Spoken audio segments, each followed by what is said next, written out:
Aubrey, do you remember high school very well? I do. I didn't have the best high school experience. I wasn't one of the popular girls who was just loving life, Me but it neither. also wasn't terrible. It Totally. wasn't, I did not peak in high school, as they say. Thank gosh that we did not peak in high school. So to peak in high school means that like those were the best days of your life. I mean, nobody wants that to be said about themselves or to say it themselves, right? Right. And to be honest, I think everyone looking back is going to be like, oh, high school was rough. I think most people are just like, that is a tough time. Even the quote unquote cool crowd, They're they were still still going through stuff. teenagers. Like, Yep. yeah, still going through stuff. So, guys, here's the thing. Aubrey and I are in our 40s. Don't tell anybody. And so high school's a while ago. That doesn't matter to the examiner, guys. It doesn't matter how old you are. There are still questions in speaking part one and sometimes speaking part two about your high school memories. Yes, right. Or even elementary school, you need Oh to gosh, be yeah. thinking about, right? Like it's been a long time since you've thought about this. If you're asked about elementary school or high school, college, you're going to need to have something to say. It's not going Yeah, to be enough to say, I don't really remember that far back. Oh, that doesn't work.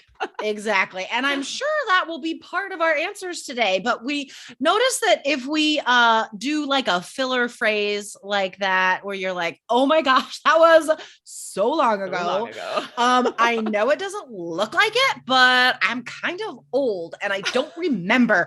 Yeah, like that's great. That is all great Yep. fluency and vocabulary, guys, but you always have to follow it with something.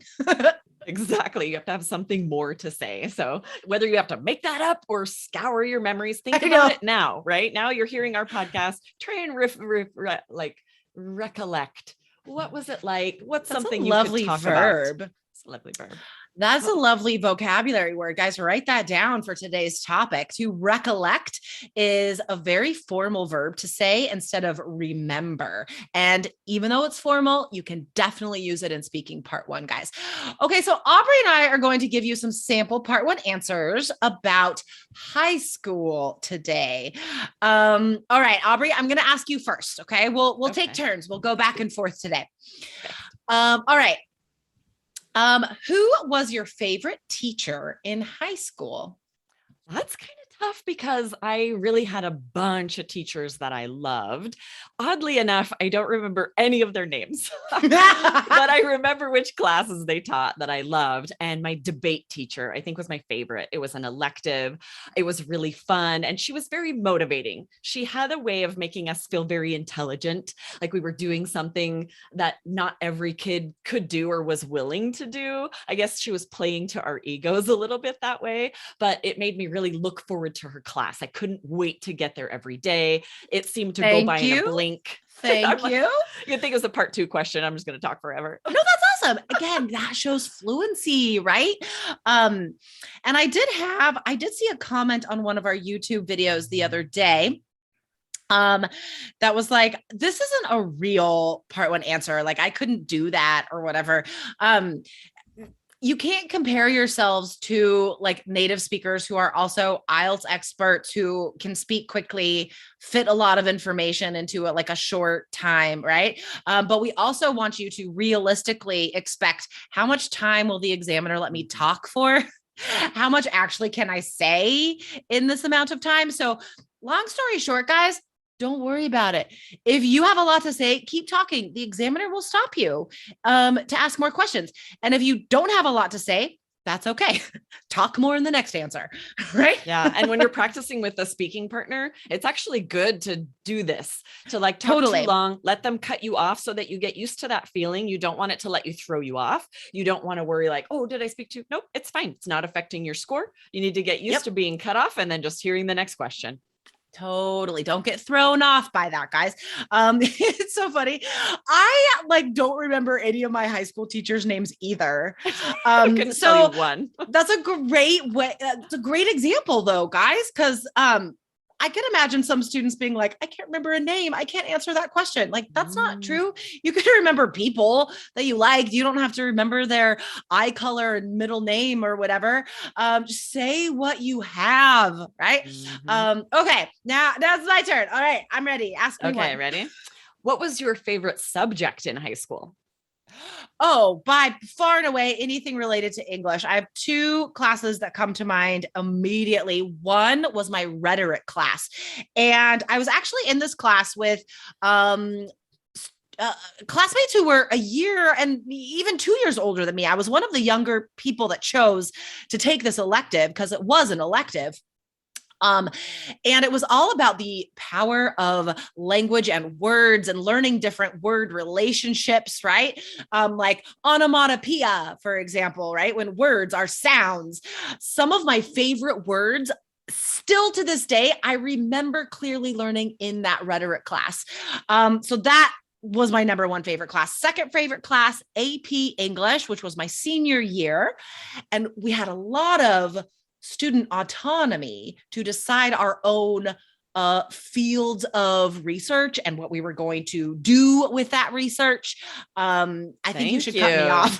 Yeah, I was about to say, thank you. Oh man, I'm so jealous. I don't know about our listeners out there, but I did not have a lot of autonomy in high school. It was like, these are the classes. There were a couple of different electives to choose between. Yeah. But now my daughter has just lists and lists and pages of classes she could take. Rhetoric, I would have loved to take a class about. Oh my gosh, right? It was so cool.